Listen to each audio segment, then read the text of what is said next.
கல்லீரல் சார்ந்த பிரச்சனை, அதே மாதிரி அல்சர் எத்தனை வருஷம் இருந்தாலும் சரி, பித்தம் சம்பந்தமான பிரச்சனைகளுக்கு ஒரே ஒரு 2 சொட்டு மருந்து கொடுக்க போறாரு.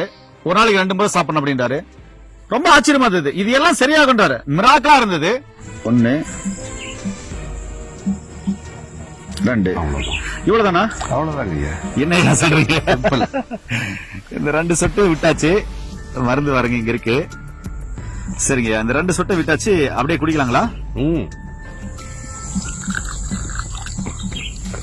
கல்லீரல் பிரச்சனை இருந்தாலும் சரி, மகோதரம் சம்பந்தமான பிரச்சனைகள் இருந்தாலும் சரி, அதே மாதிரி வயிறு வீக்கம் சம்பந்தமான பிரச்சனை இருந்தாலும் சரி, நீர்க்கோத்தல் இருந்தாலும் சரி, இல்ல அல்சர் சம்பந்தமான பிரச்சனைகள் இருந்தாலும் சரி, பித்தம் சார்ந்த பிரச்சனைகள் இருந்தாலும் சரி, அதனால ஏற்பட்ட பாதிப்புகள் இருந்தாலும் சரி, உடல் விஷயமா இருந்தாலும் சரி, மற்ற அனைத்து நோய் உள்ளவங்களுக்கும் தாராளமா இதை ரெஃபர் பண்றாரு. கண்டிப்பா சாப்பிடலாம்.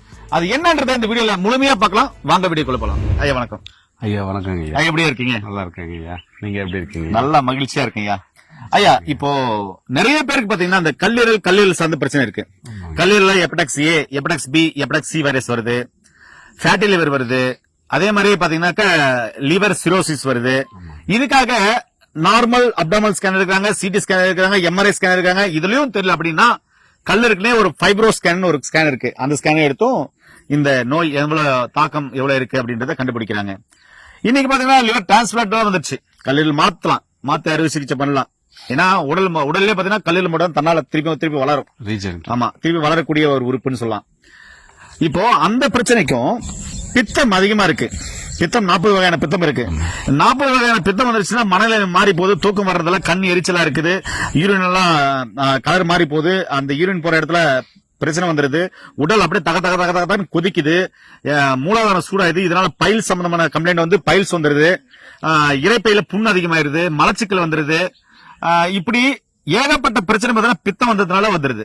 ஜீரணம் சரியாகிறதுல பித்தம் அதிகமாயிடுது. இப்படி தலை சுத்தல், தலை மயக்கம், பாரம், திம்முன்னு இருக்கிறது, கண் எரிச்சல் ஆகுறது, பயம் ஆகுறது, திக்குன்னு ஆகுறதுலாம் பித்தம் வந்தா வந்துருது. நீங்க இது எல்லாத்துக்கும் சேர்த்து 2 சொட்டு மருந்து போதும் அப்படின்னு சொன்னீங்களே, அது என்ன மருந்து? அந்த மருந்துல அப்படி என்னதான் மூலிகைகள் இருக்கு? இது எத்தனை வருஷமா கொடுக்குறீங்க? எவ்வளவு பேர் கொடுத்திருப்பீங்க? ஐயா, இது முதல்ல நம்ம இந்த பித்தம், அல்சர், கல்லீரல் பிரச்சனை இதெல்லாம் எதனால வருதுங்கிறத புரிஞ்சுக்கணும். மனதுக்கும் இதுக்கு இந்த ப்ராப்ளம் பித்தத்துக்கும் நேரடி தொடர்பு உண்டு. அதாவது மனசுக்கும் பித்தத்துக்கும் நேரடி தொடர்பு உண்டு.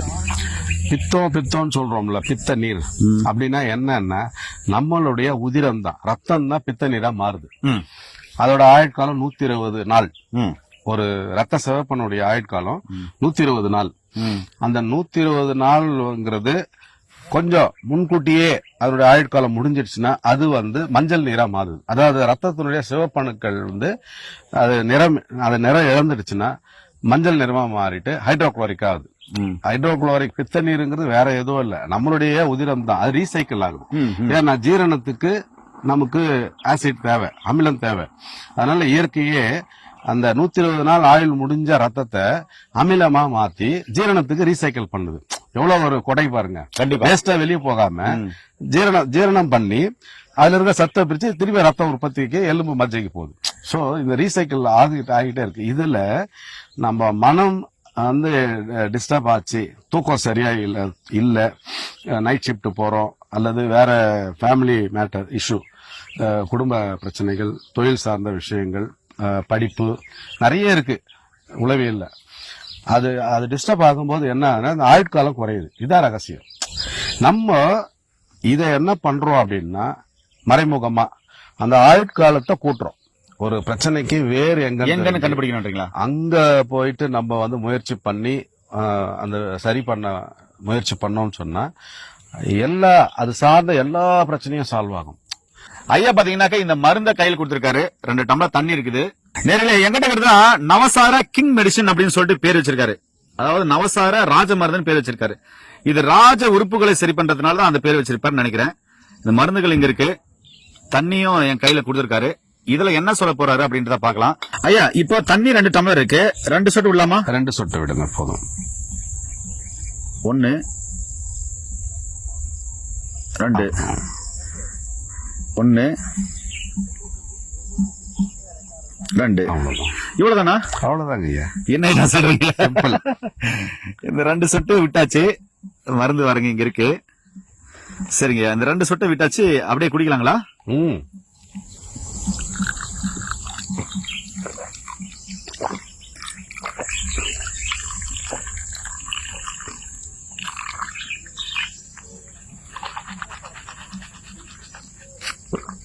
தண்ணி வாய் மூடி தான் குடிக்கணும். இந்த தண்ணியில மருந்து இருக்கு.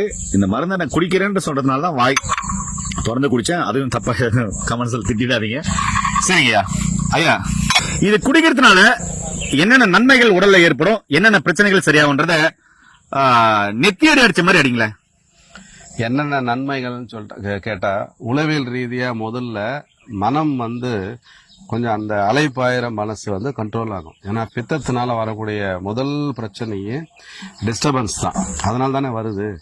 அது எப்படி கண்ட்ரோல் ஆகும் அப்படின்னா, இது ரிவர்ஸ் என்ஜினியரிங் ப்ராசஸ். அதாவது அந்த 120 நாள் ஆயுட்காலம் இருக்க வேண்டியது குறைஞ்சதுனால தான் பித்த ஆதிக்கம் அதிகமாகுது. அந்த 120 நாளை வந்து இது கரெக்ட் பண்ணும்.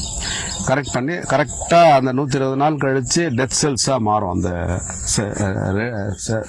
சிகப்பு அணுக்கள். அந்த டைம் மேனேஜ்மெண்ட் தான் இது பண்ணுது. இதோட ரகசியம் அதுதான். ஓகேங்க. அப்போ ஆட்டோமேட்டிக்கா உங்களுக்கு பித்தாதிக்கத்தினால வரக்கூடிய எல்லா ப்ராப்ளமும் சால்வ் ஆகும். சைக்கலாஜிக்கல் இஷ்யூஸ் இருந்தாலும் கண்ட்ரோல் ஆகும். கண்கூடா பார்க்கலாம். இப்ப கல்லீரல் இது எப்படி வேலை செய்யும்?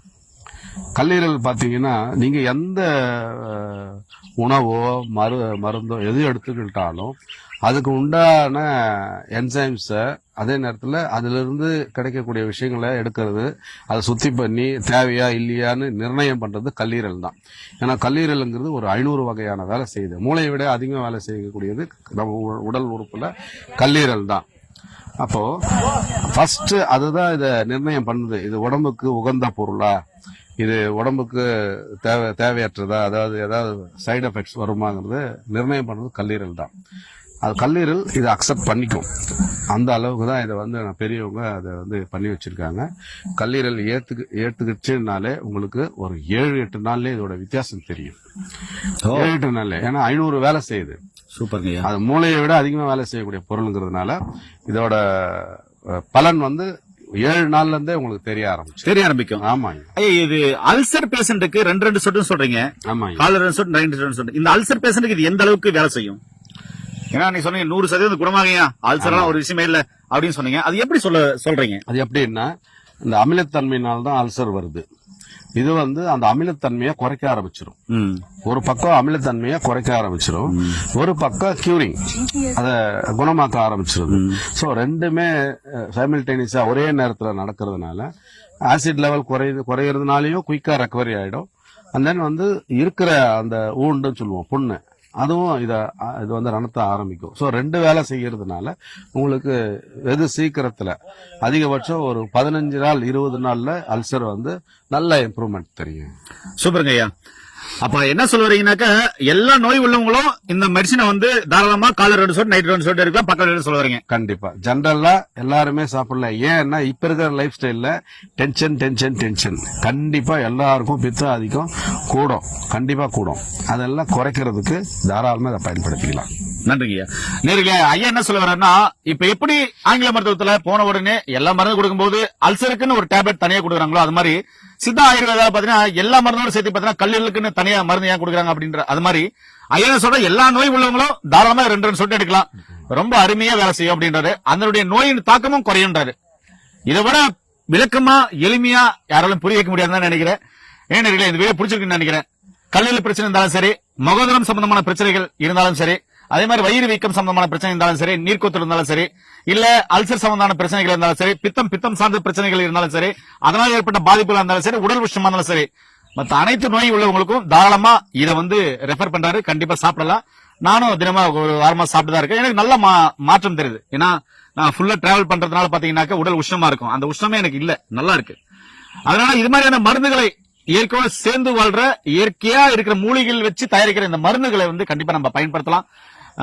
இது மாதிரியான வீடியோக்கள் ஐயா நிறைய போட போறாரு, மூலிகை வீடியோ நிறைய போட போறாரு. பார்த்து பயனடைங்க. இந்த மாதிரி வேணா கால் பண்ணுங்க. படிச்சு பட்டதாரி மருத்துவ கொடுக்குற ஆலோசனை மருந்து எடுத்து நோய் இல்லாம ஆரோக்கியமா வாழுங்க. மீண்டும் இன்னொரு அருமையான பதிவு சந்திக்கலாம். நன்றி, வணக்கம். வணக்கம் ஐயா. நன்றி.